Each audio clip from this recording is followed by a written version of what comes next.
हम करते हैं क्लास।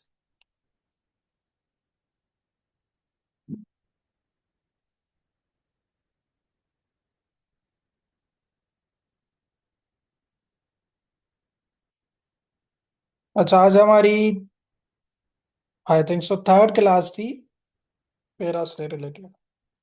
स्क्रीन भी शो हो गई होगी।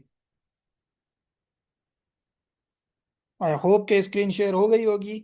यहाँ तक हमने कल किया था ये ट्रेकियल वर्म ऑफ पोल्ट्री या सेनगमस ट्रेकिया।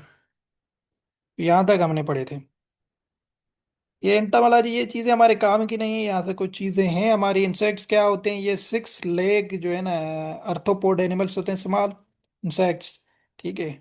राकनेट्स को क्या कौन से होते हैं? राकनेट्स में एट लेग्स होती हैं। तो ये इनमें थोड़ा सा डिफरेंट है, बाकी इनकी अपनी कंपोजिशन है, वो जाने में जरूरत नहीं है। तो हेमाटोपिनस, ये आपने याद रखनी, ये केटल की लाइस है। ये जो लाइस वगैरह होती हैं ये इंसेक्ट में आती हैं, टिक्स वगैरह ये राकनेट्स वगैरह में आते हैं। ये इनकी ये डिवीजन है।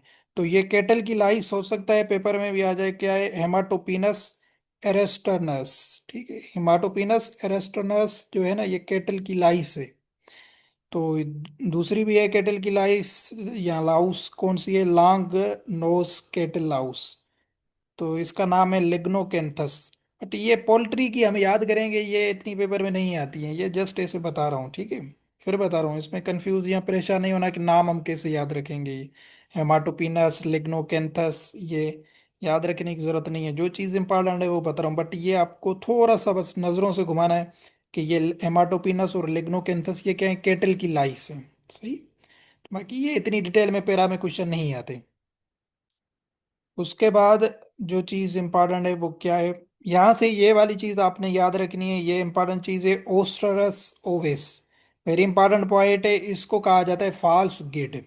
ये आपने पॉइंट याद रखनी है। जो चीज याद रखने वाली है आपको ऑलरेडी बता रहा हूँ। ओस्टरस ओवेस ये क्या है? इसको कहा जाता है शीप की नेजल फ्लाई, और इसका अदर नेम है फॉल्स गिड। तो क्वेश्चन इसी फॉर्म में आता है कि which one of the following is false gid. तो आपने याद रखना है वो क्या है? ओस्टरस ओवेस। ठीक है, तो ये नेजल फ्लाई होती है। इसकी साइंस जो होती हैं, जो हमने पढ़ा था ना, कुनोरियोस सेरिबलस, याद आ रहा है? कुनोरियस सेरिबलस। ठीक है, सी सी। शीप में आपको बताया था, जिसको गिड हमने पढ़ा था टीनिया मल्टीसेप्स। ये तीन चीजें आपको उससे समझाई थी। इसको कहा जाता है फॉल्स गिड। फॉल्स गिड इसलिए कहा जाता है क्योंकि इसकी साइंस रिजेमेबल करती है गिड से। ठीक है, मतलब ये भी गिड की तरह नर्वस साइंस प्रोड्यूस करता है। इसकी लार्वी जो होती है, लार्वा या जिसको कहते हैं, ठीक है। तो ट्रू गिड तो होती है कुनोरियस सेरिबेलस से। ये होती है फॉल्स गिड क्योंकि इसकी लार्वी कुछ नर्वस साइन प्रोड्यूस करती है, इसलिए इसको फॉल्स गिड कहा जाता है, ताकि इसकी थोड़ी सी रिजेमेबलेंस है गिड से। तो इससे जब भी क्वेश्चन आ जाए कि फॉल्स गिड किसे कहते हैं, एक तो आपको कुनोरियस सेरिब्रलस ऑप्शन में आएगा, दूसरा ये आएगा ओस्टरस ओविस। तो ये आपने करना है, ओस्टरस ओविस को फॉल्स गिड कहा जाता है। ठीक है, तो ये आपने याद रखना है। बाकी यहाँ से ऊपर भी सच कोई इंपॉर्टेंट चीज नहीं थी जो याद रखने की हो। ये सारी चीजें ऊपर भी पहले बता चुका हूँ, ये वही सेम चीजें आ रही हैं। अभी कुछ हार्ड टिक होते हैं, कुछ सॉफ्ट टिक होते हैं, आपको पहले बताए हैं मैंने। हार्ड टिक बेबिसिया थ्लेरोसिस में हार्ड टिक्स का यूज होता है। अभी इनमें क्या डिफरेंस होता है? हार्ड टिक जो होता है, ये दोनों एक्टोपैरासाइट होते हैं। हार्ड जो टिक्स होते हैं, इनका जो ऊपर वाली शील्ड होती है, जिसको स्कटम कहा जाता है, ठीक है, वो हार्ड होती है। क्या होती है? वो हार्ड होती है, इसलिए इसको हार्ड टिक कहा जाता है। मतलब उनकी जो होल बॉडी की कवरिंग होती है वो थोड़ी सी क्या होती है? हार्ड शील्ड की तरह बनी हुई होती है। सही है, तो ये बेबिसिया थ्यूरोसिस एनाप्लाज्मा, इनमें ये होता है हार्ड टिक्स होते हैं। सॉफ्ट टिक क्या होते हैं? इनकी जो बाहर वाली शील्ड होती है वो एब्सेंट होती है, या स्कटम ही एब्सेंट होता है, उनको कहा जाता है सॉफ्ट टिक।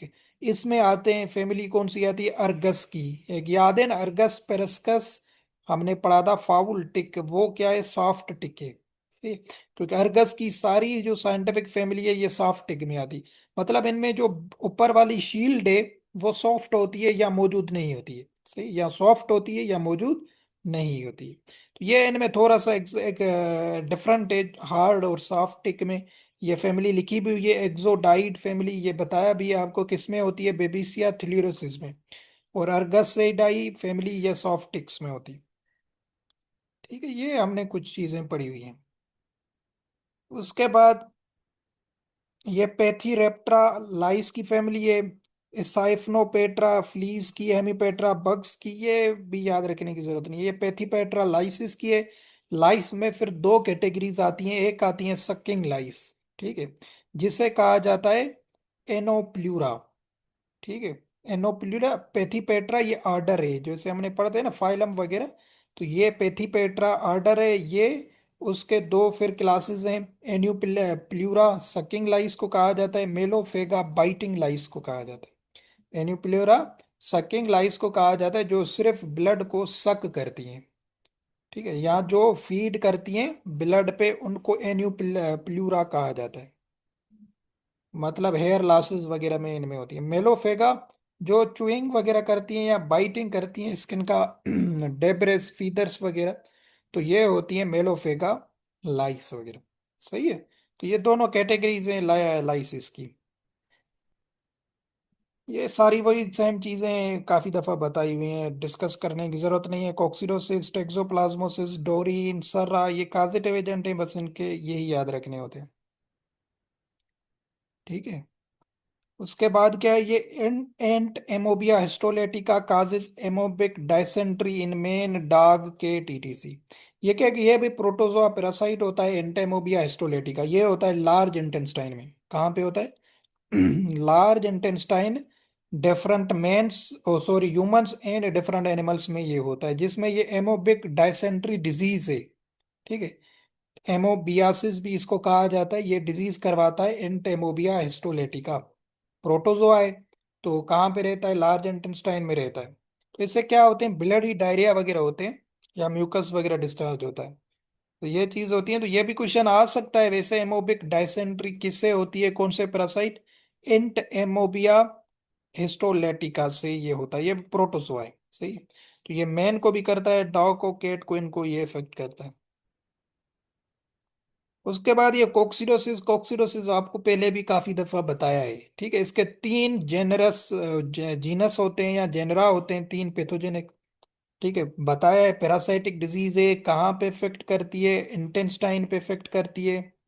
ठीक है, तो यंग एनिमल, शीप, गोट, पिग्स, पोल्ट्री, पोल्ट्री में ज्यादा डायरिया, ब्लडी डायरिया लगते हैं। प्रोटोजोल प्रॉब्लम है, किससे होता है? इमेरिया स्पेशीज से होता है। ठीक है, अभी इसके तीन जेनरस होते हैं। नंबर वन है आइसोस्पोरा। ठीक है, आइसोस्पोरा जो है ये काज करवाता है डिजीज डॉग में। ठीक है, आइसोस्पोरा केट में, कभी कभी पिग्स में भी। ठीक है, आइसोस्पोरा ये डिफरेंट इसके जीनस हैं जो डिफरेंट स्पेशीज में इन्वॉल्व होते हैं। सही है। दूसरा है इमेरिया। इमेरिया आपको पता है ये पोल्ट्री में भी करवाता है, पोल्ट्री में हमने पढ़ा था ना, इमेरिया टेनिला, पोल्ट्री में ये डिजीज करवाता है, केटल में भी करवाता है, शीप गोट में भी करवाता है इमेरिया, शीप गोट। ठीक है, दूसरा तीसरा है इसका ट्यूजेरिया। ट्यूजेरिया जो है ना ये काम डिजीज करवाता है, कब? पोल्ट्री में भी करवाता है, बट समटाइम्स लेब एनिमल्स जो होते हैं उनमें करवाता है ये। ठीक है, माइस है, रेट वगैरह है, उनमें लेब एनिमल्स जितने भी हैं उनमें ये करवाता है ट्यूजेरिया। तो इससे हमें क्या चीज पता लग रही है? आइसोस्पोरा, इमेरिया, ट्यूजेरिया, ये तीनों किसके जीनस हैं? ये तीनों हैं इसके क्या कहते हैं, कोक्सीडोसिस के। ये बात किसकी हो रही है? कॉमन चीज क्या है? कोक्सीडोसिस। कोक्सीडोसिस प्रोटोजोआ पैरासाइट है जिससे डिफरेंट पैथोजेंस डिफरेंट जीनस में काज होते हैं, जैसे आइसोस्पोरा डॉग है, केट है, पिग है, इमेरिया पोल्ट्री, कैटल, शीप, गोट, ट्यूजेरिया, लैब एनिमल्स। तो ये डिफरेंट एनिमल्स में ये जो है ना डिजीज काज करवाता है। स्पोरोसिस्ट ये सिस्ट लाइक स्ट्रक्चर होती है जो oocytes वगैरह बनते हैं, इनकी डिटेल में आप ना जाएं। ठीक है, ये आप फिर कंफ्यूज हो जाएंगे। स्पोरोजाइट फिर एक्चुअल इन्फेक्शन आप होता है पैरासाइट्स का जो होस्ट को इन्वेड करता है, या oocytes के अंदर जो क्या कहते हैं स्पोरोसिस्ट होते हैं उनको कहा जाता है। तो ये थोड़ा सा लेंदी है, ये इसको याद रखने की जरूरत है। यहाँ पे बताने का ये मकसद था कि कुछ लोग कहते हैं कि ये डॉग केट में नहीं होता है। सही है, मैंने मुझे ये कोक्सीडोसिस को यहाँ पे ये बताना था। कि कोक्सिडोसिस, ये तीनों आपको जेनरा इसके बताए, आइसोस्पोरा, इमेरिया, ट्यूजेरिया। आइसोस्पोरा में आपको बताया कि डॉग, केट, पिग में भी करवाता है। इमेरिया पोल्ट्री, केटल, शीप, गोट में करवाता है। ट्यूजेरिया लेबिन। तो कहने का मकसद ये है कि ये तकरीबन सारे एनिमल्स में ये प्रॉब्लम करवाता है। ठीक है। तो इससे क्वेश्चन आया था 2023 में, इसमें भी काफी बच्चों ने कंफ्यूजन थी इसमें, दिखाता हूँ। तो वो कह रहे थे कि ये डॉग केट में नहीं होता है कोक्सिडोसिस, क्यों नहीं होता ये आपको मैंने वहां पे बता दिया। ये 2023 में क्वेश्चन था, शायद दूसरे पेपर में, चेक करते हैं।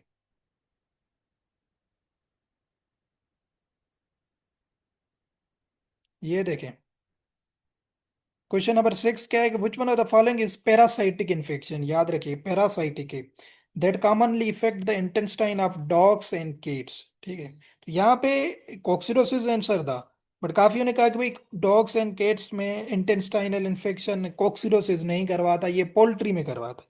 कोक्सिडोसिस का मेन आपको बताया है, काफी इसकी क्विज़ेस भी मैंने ली हैं, कि ये कहाँ पे ज्यादातर इफेक्ट करता है, ये इफेक्ट करता है इंटेस्टाइन पे।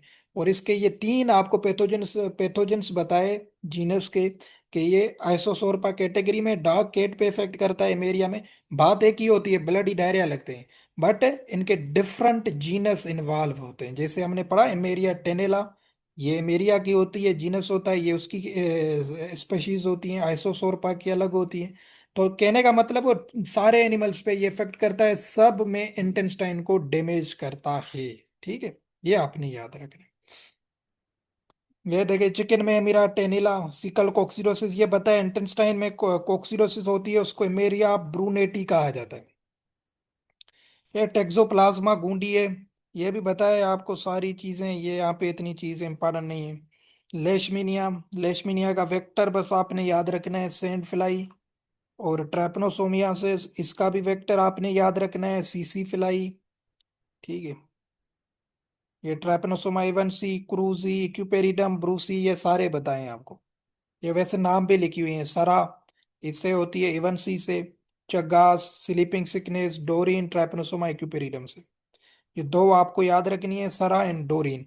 और ये मतलब इसका कहने का क्या है, कि ट्राइपनोसोमियासिस का जो ये वेक्टर है सीसी फ्लाई, ये कैटल में, वो सॉरी कैमल में भी डिजीज करवा रहा है, सरा। और हॉर्स में डोरिन करवा रहा है। ठीक है। तो ये दोनों में होती है ट्राइपनोसोमियासिस, इंक्लूडिंग ह्यूमंस में भी होती है। अच्छा, यहाँ पे फिर ये पैरासाइट्स के कुछ नाम भी लिखे हुए हैं, ये शायद हमने पहले भी पढ़े हुए हैं। जैसे ये लंगवर्म आपको बताया हुआ है, डिक्टाइलोकेलस, ये लंगवर्म होता है। पिनवर्म, ऑक्सीरस अक्वाई, ये भी आपको बताया है। ठीक है। तो ये दो यहाँ से इंपॉर्टेंट है में से। फिर ये इंपॉर्टेंट कुछ पॉइंट्स हैं, ये लास्ट हैं, इसके बाद शायद पूरा होगा हमारा। तो इसमें ये कुछ ये इंपॉर्टेंट चीजें, ये लाइसिस वगैरह के नाम है वो हम याद रखते हैं बाकी। ये क्या है, टिक्स माइट्स और लार्ज, ये इनकी लाइफ साइकिल है, ये लाइफ साइकिल से कभी क्वेश्चन नहीं आता, बट मैं बता देता हूँ शार्टली। जो टिक्स होते हैं ना, इनकी 4 स्टेजेस में लाइफ साइकिल गुजरती है। फॉर सपोज पहले वो अंडा देते हैं, एग, फिर लार्वी बनती है। ठीक है, क्या बनता है, लार्वी। लार्वी आपको पता होगा क्या होती है, वो इमेच्योर सेल होता है। लार्वी के बाद निम्फ होती है, ये टिक की बता रहा हूँ, निम्फ। फिर अडल्ट। ठीक है। ये स्टेज लाइफ साइकिल है किसकी, टिक्स की। टिक्स इन 4 स्टेजेस से गुजरता है, अडल्ट होता है। पहले एग होता है, थाउजेंड्स ऑफ एग्स वो ग्राउंड पे छोड़ते हैं। ठीक है। तो मोस्टली ये कहा जाता है कि जो टिक्स की फीमेल्स होती है ना, अंडे देने के बाद वो मर जाती है। फिर क्या होते हैं, वो एग्स हैच होते हैं लार्वी में, जिसको सीड टिक कहा जाता है, सीड को कहा जाता है। ठीक है। उसमें 6 लेग्स होती हैं लार्वी में। फिर वो आहिस्ता आहिस्ता क्लाइंब करते हैं, ब्लड सकिंग करते हैं। फिर वो फीडिंग कुछ लेते हैं लार्वी, उसके बाद वो निम्फ में कन्वर्ट हो जाते हैं। ठीक है। क्या होते हैं, निम्फ में कन्वर्ट हो जाते हैं ताकि वो किसी होस्ट वगैरह को फिर वो फाइंड करते हैं। उसके बाद उनको कोई होस्ट मिल जाता है या अडल्ट मिल जाता है, जहाँ पे वो अडल्ट जाके बनते हैं टिक्स वगैरह। तो ये इसकी लाइफ साइकिल होती है। यहाँ से क्वेश्चन नहीं आता, ये आपने एकेडमिक में भी पढ़ा होगा। ठीक है। उसके बाद क्या यहाँ से चीज हमने याद रखनी है, वो है कुछ पोल्ट्री की आपने याद रखनी है। ये तो आपको ऊपर भी मैंने बताया था, हेमाटोपीनस। हेमाटोपीनस एंड लिग्नोएंथस, लिग्नोएथस जो है, ये दोनों कैटल की लाउस हैं या लाइस हैं। सही है, कैटल की लाउस हैं, हेमाटोपीनस एंड लिग्नोएंथस। आपने याद रखनी है किसकी, पोल्ट्री की हम याद रखते हैं, पोल्ट्री की इंपॉर्टेंट है विंग लाउस, वेरी इंपॉर्टेंट है। क्वेश्चन आ सकता है, ये मैं एमसीक्यूज में भी डालूंगा ताकि आपकी प्रैक्टिस हो जाए, कि wing Laue's of domestic foul कौन सी है, वो है लिपोरियस। ठीक है, लिपोरियस, ये फाउल के विंग्स में लाइस होती है। फाउल के विंग्स में जो लाइस होती है उसको लिपोरियस कहा जाता है, ये उसकी विंग लाउस को कहा जाता है। हेड लाउस, जो उनके हेड रीजन में फाउल के में लाउस होती है, उसको कहा जाता है क्यूक्लोगेस्टर। क्यूक्लोगेस्टर कहा जाता है हेड लाउस ऑफ फाउल को, या डोमेस्टिक फाउल की हेड लाउस को कहा जाता है। Body of Laue's, domestic foul की जो बॉडी पे लाइसिस वगैरह होती हैं उसको कहा जाता है मीना कैंथस। ठीक है, मीना कैंथस इसकी बॉडी पे मौजूद होती है। फ्लफ फीदर्स को कहा जाता है, फीदर्स पे जो फाउल के लाइस मौजूद होती है उसको गोनी ओकी ओकोटस कहा जाता है, गोनियो ओकोटस कहा जाता है। बट ये इतनी इंपॉर्टेंट नहीं है, विंग लाउस थोड़ी सी इंपॉर्टेंट है, पेपर में हो सकता है आ जाए। विंग लाउस जो है ना लिपोरियस, हेड लाउस को क्यूक्लोगेस्टर कहा जाता है। ये एमसीक्यूज में डालेंगे, बॉडी लाउस को मेनाकेंथस, फ्लफ या फीदर्स की लाउस को गोनियोकोटस कहा जाता है। सही है, गोनियोकोटस, फ्लफ लाउस को कहा जाता है, बट ये इतनी इंपॉर्टेंट नहीं है। मेरिया की स्पीशीज, ये नंबर थोड़ा सा जहन में बिठाइएगा एमसीक्यूज के हवाले से। इमेरिया की 12 स्पीशीज हैं केटल में। कितनी, 12 स्पीशीज हैं केटल के केस में, क्योंकि केटल पे भी तो इफेक्ट करती है ना, बताया है आपको कि ये मेरिया करती है, एसोसोरपा डॉग एंड कैट में करती है। 11 शीप में, 9 गोट एंड चिकन में। ये एमसीक्यूज आपका आ चुका है, ये मैंने क्विज में भी डाला हुआ है, और जो एमसीक्यूज अपने पढ़ाता हूँ उसमें भी डाला हुआ है कि how many Eimeria species found in chicken. तो एमसीक्यूज ये 2018 में वीओ में आया था कि 9 स्पीशीज होती हैं चिकन में इमेरिया की, और 7 होती हैं किसमें, टर्की में।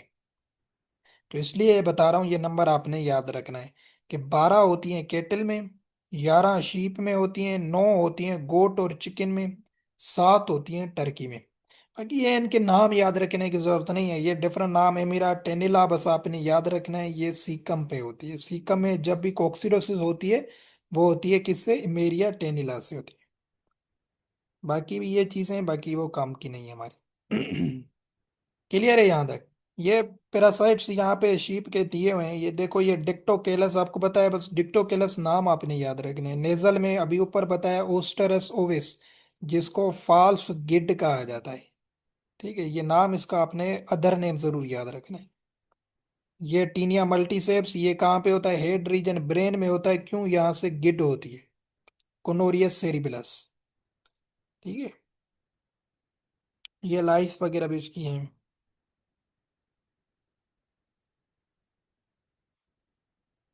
ये एबोमेजा में हिमानोकस कंटोरटस, याद है ना, पढ़ाया था।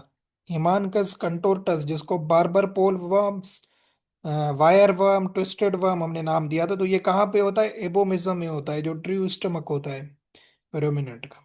सही है। लिवर में फासियोला हेपाटिका बताया था ना, ये देखो, ये उसमें मौजूद होता है पैरासाइट। यहाँ से पाइप स्टीम लिवर आपने याद रखनी है बात। बोटल जा कंडीशन, ये कहाँ से होती है, फेसियोला हेपाटिका से होती है। तो ये कहाँ पे होता है, लिवर में होता है। लंग्स में बता दिया डिक्टोकेलस होते हैं। तो ये शीप्स के कुछ नाम वगैरह दिए हुए हैं पैरासाइट्स के, ये हमने कुछ पढ़े। अभी कम से कम आपको इतना पता होगा कि थोड़ा बहुत आपको पैरासाइट्स का आइडिया हो गया होगा।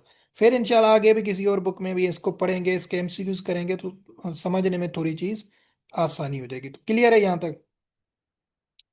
यहाँ तक हमारी पैरा खत्म होती है इंशाल्लाह। फिर नेक्स्ट वीक को हम देखेंगे सर्जरी या फार्मा को शुरू करेंगे। अभी हमारे 3 चैप्टर्स रहते हैं, फार्मा रहता है, माइक्रो रहता है, और सर्जरी रहता है कैप्सूल से।